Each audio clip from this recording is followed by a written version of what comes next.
नमस्कार किसान साथियों, मेरा नाम आदित्य है। एजी सेंटर की तरफ से आज हम अंशुल चावला जी के यहाँ पे उपस्थित हुए हैं। अंशुल सर, जैसा कि जबलपुर को हम देखते हैं कि ये शिमला हाई वैल्यू क्रॉप के लिए बहुत ही ज्यादा फेमस है जी। और यहाँ पे हम देखते हैं कि जैसे जैसे रकबा बढ़ रहा तो इसमें शिमला के रकबे को हम देखते हैं कि अधिकतर किसान जो नए भी आ रहे हैं वो लगा रहे हैं। लेकिन आज हम आपके प्लॉट पे मौजूद हैं, तो आपने अगर देखा होगा कि कुछ दिनों में कुछ ऐसी खेती भी है जो कम लागत में भी एक अच्छा प्रोडक्शन, एक अच्छा पैसा देती है। तो उसी में आपने आज जो अपने खेत पे बैगन लगाया हुआ है, तो इसको आप कैसे देखते हैं और आप अपना थोड़ा सा परिचय दें, कब से आप खेती कर रहे हैं और कैसा इसका विचार आप रखते हैं? जी नमस्कार, मेरा नाम अंशुल चावला है और मैं ईयर 2020 से 2020 से सब्जियों की खेती कर रहा हूँ।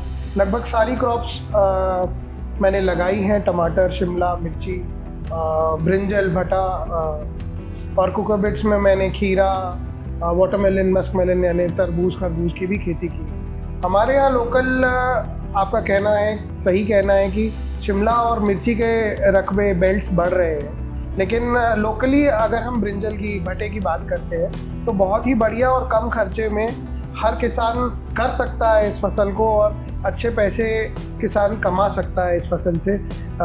इसी कारण मैंने इस साल भटे को काफ़ी प्रोफेशनली लगाने की कोशिश की। कितना एकड़ में लगभग आपने लगाया इसको? जी लगभग 10 एकड़ में भटा लगा है, जिसमें 2 वैरायटियाँ लगी हैं जो कि लोकल मार्केट्स को स्टडी करके मैंने लगाई है, जिनकी डिमांड लगभग हर समय बनी रहे।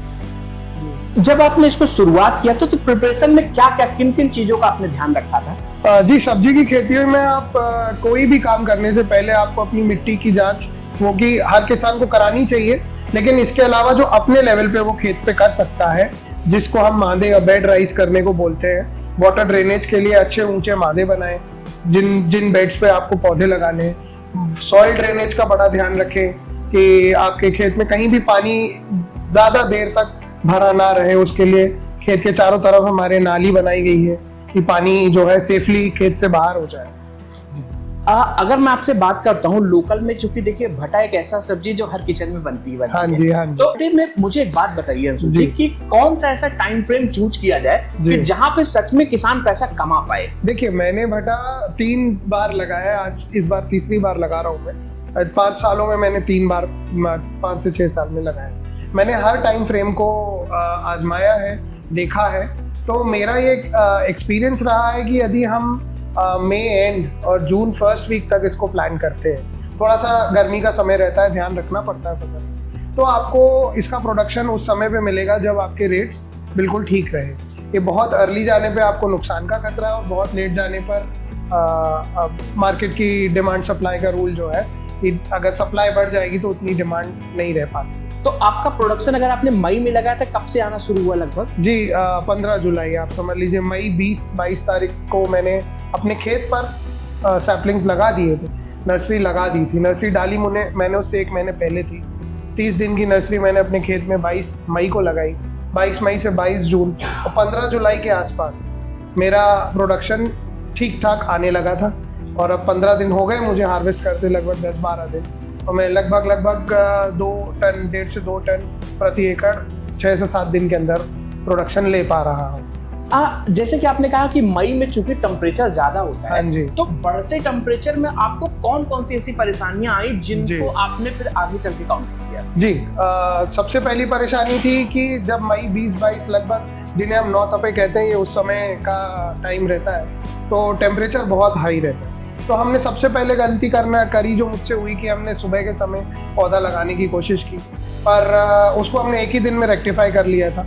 जब भी आप मई या गर्मी के समय कोई भी पौधा लगाते हैं, अपनी नर्सरी से निकालते हैं, तो एक नॉर्मल स्ट्रेस पे वो रहता है। तो आपको उसको हमेशा शाम के समय लगाना है, 3 के बाद, 3:30 के बाद। टाइम ड्यूरेशन कम रहता है, लेबर ज़्यादा लगाइए और ज़्यादा से ज़्यादा एरिया आपको शाम को कवर करना है, ताकि रात भर उसको एक टेम्परेचर, नॉर्मल टेम्परेचर वाला माहौल मिले, ताकि वो चलने के लिए तैयार हो जाए। सबसे बड़ा चैलेंज यही था।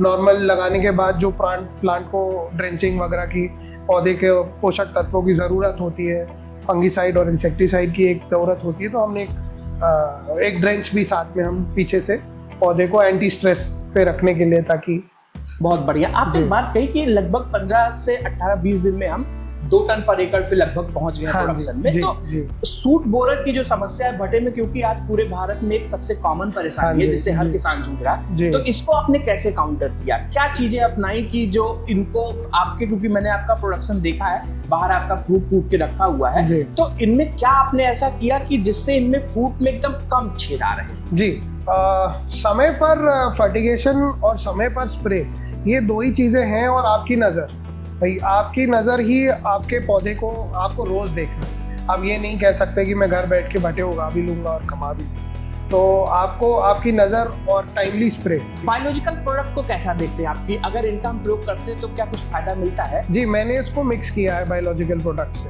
मतलब इतना केमिकल नहीं यूज करना पड़े। मैं कोशिश भी करता हूँ कि कम से कम केमिकल यूज हो, और उसके लिए बायोलॉजिकल प्रोडक्ट्स मेरे लिए काफ़ी लाभदायक रहे हैं। मैं दूसरी खेती में भी, शिमला और मिर्ची में भी बायोलॉजिकल प्रोडक्ट्स को यूज़ करने में कतराता नहीं हूँ। मेरे को लगता है कि अच्छी चीज़ है। अगर मैं आपसे बात करूं कि अभी जो नए किसान आते हैं, इनको आप क्या संदेश देना चाहेंगे कि जिसमें कम पैसे में अधिक लागत वाली फसलें हैं, इनको अपनाने से इनको क्या लाभ मिलेगा और इनको क्यों अपनाना चाहिए? आप थोड़ा सा उसके बारे में। जी, किसानी जो मैंने 5-7 साल में, मैं ये नहीं कहूँगा खेती को समझा है, क्योंकि बहुत कम समय है ये कहने के लिए कि मैं खेती जानता हूँ। मैं सिर्फ अपने एक्सपीरियंस से ये कहना चाहूँगा कि जितना कम लागत में अच्छे प्रोडक्शन पे किसान पहुँच जाते हैं, वही एक मंत्र है खेती में पैसा।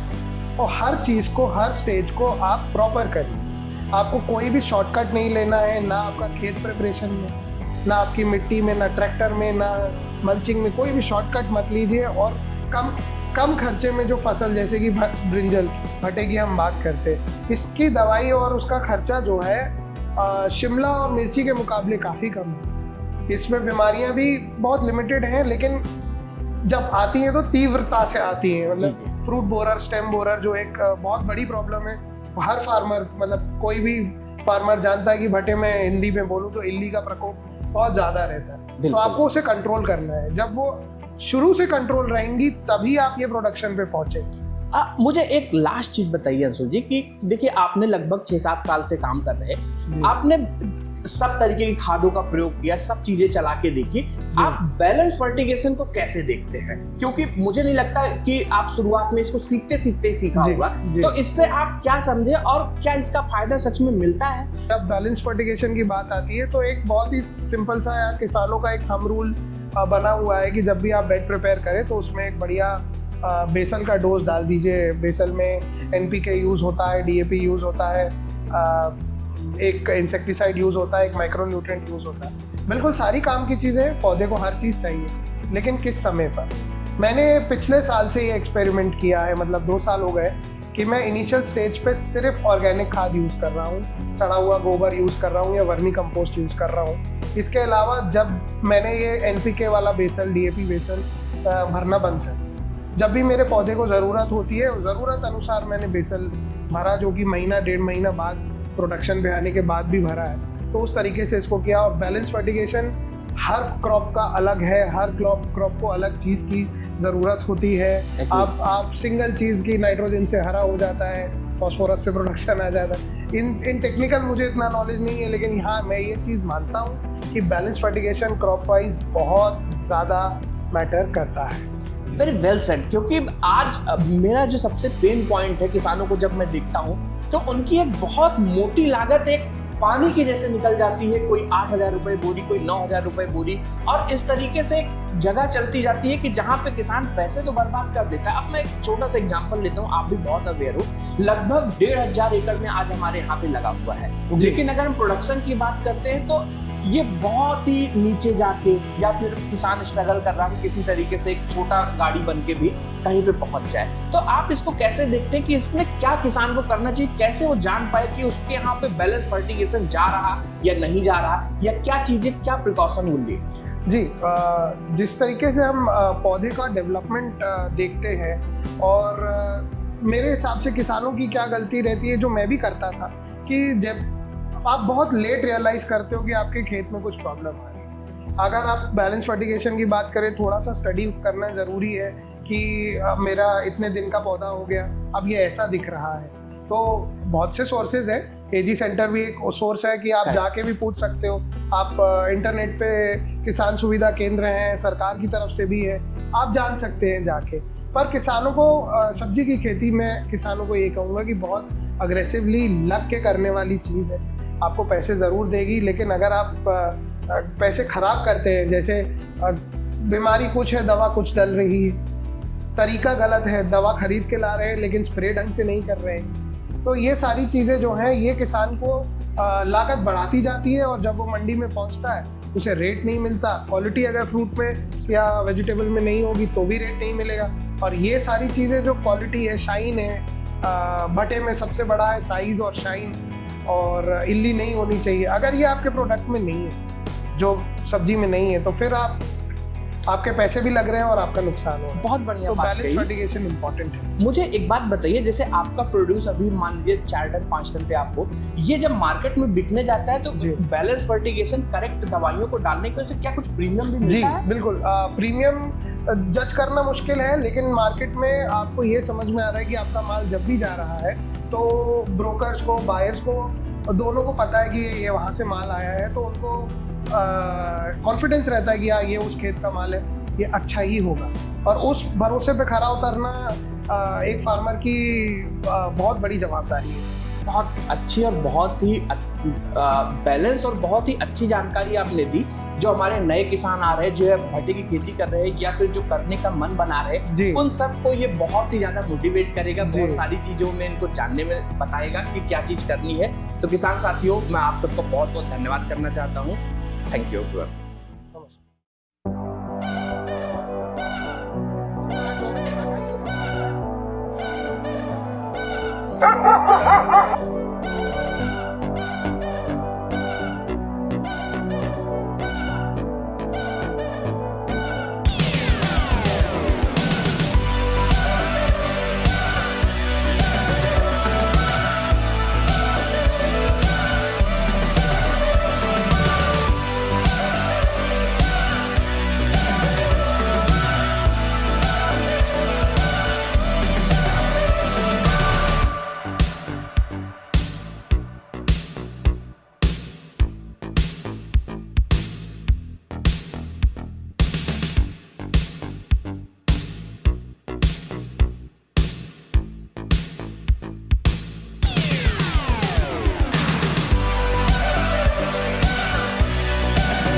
नमस्कार किसान साथियों, मेरा नाम आदित्य है। आज एजी सेंटर की तरफ से हम अंशुल जी के खेत पे उपस्थित हुए हैं।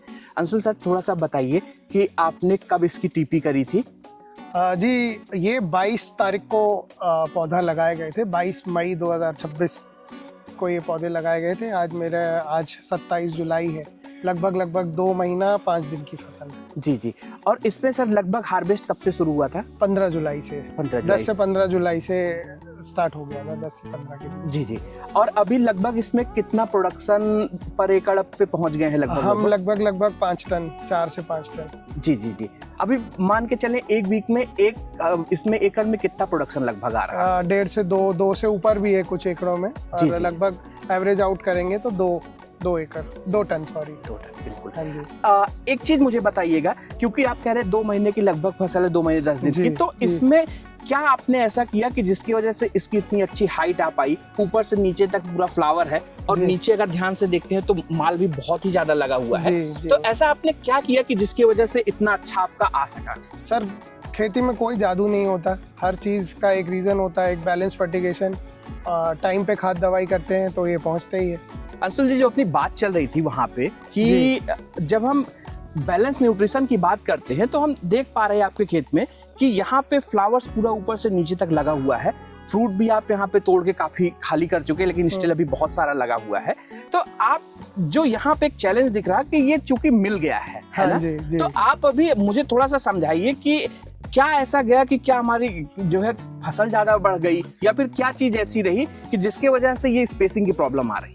जी, लगाई तो स्पेसिंग मैंने सही थी, फसल काफ़ी अच्छी होने के कारण मैं तो अच्छा ही मानता हूँ कि बढ़ गई है काफ़ी, बट अब इस पे बंधाई का काम हमें करना पड़ेगा। ये भी एक चैलेंज है मेंटेन करना। सिर्फ बड़े हो जाने से पौधा, मैंने पहले भी कहा है कि बड़ा हो जाना बहुत अच्छा है, सिर्फ ये नहीं कह सकते हम, बट मेंटेन करना पड़ेगा। बैलेंस फर्टिगेशन का ही नतीजा है।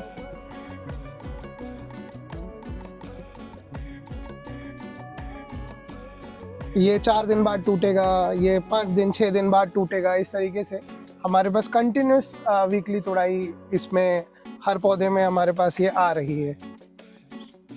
ऊपर तक देख सकते हैं कि सबसे ऊपर वाली टहनी पे भी हमारे पास फल आ रहे हैं, नीचे भी इसी प्लांट के बहुत नाइस, नीचे भी फल है।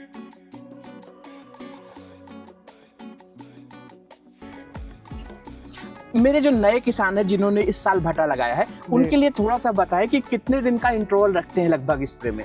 जी, अगर दवाइयाँ अगर आप डाल रहे हैं और अगर कोई खास बीमारी नहीं है तो आप 6 से 7 दिन के बीच में इंटरवल में करिए स्प्रे, ना ज़्यादा लेट करिए, और बहुत जल्दी करने का तो मतलब नहीं है। तो वीकली स्प्रे अगर करते हैं तो बेटर है। ग्रेट। अच्छा, मुझे एक बात और बताइए, कई सारे किसान ऐसे होते हैं जिनका कहना था लगातार जब थोड़ा थोड़ा पानी गिर रहा है तो तब भी फर्टिगेशन करना है या ब्रेक करना है, ये क्या करना चाहिए आप बताएं? मेरे हिसाब से ब्रेक करने का की जगह आप वाटर वॉल्यूम कम करके और उसको दीजिए खाद को, क्योंकि प्लांट पानी के समय ठीक है बैलेंस करना ही पड़ेगा पानी से। उसको नाइट्रोजन की ज़रूरत है, फास्फोरस नहीं मिल रहा, क्या मिल रहा है क्या नहीं। अगेन मैं कहूँगा कि इतनी टेक्निकल नॉलेज नहीं है, बट जो मैं ठीक समझता हूँ कि अगर खेत गीला है, कीचड़ नहीं है लेकिन गीला है, तो वाटर वॉल्यूम कम करके अपना खाद उसको दीजिए, जो भी नॉमिनल डोज है वो दीजिए। मैं आपको बहुत ही बहुत धन्यवाद देना चाहूँगा, क्योंकि आपने बहुत अच्छी जानकारी हमारे किसानों के साथ में शेयर करी, और डेफिनेटली ये हमारे जो नए किसान अभी इस साल भटा लगाए उनको बहुत हेल्प करेगी। मैं आपको धन्यवाद करता हूँ। Thank you. Thank you.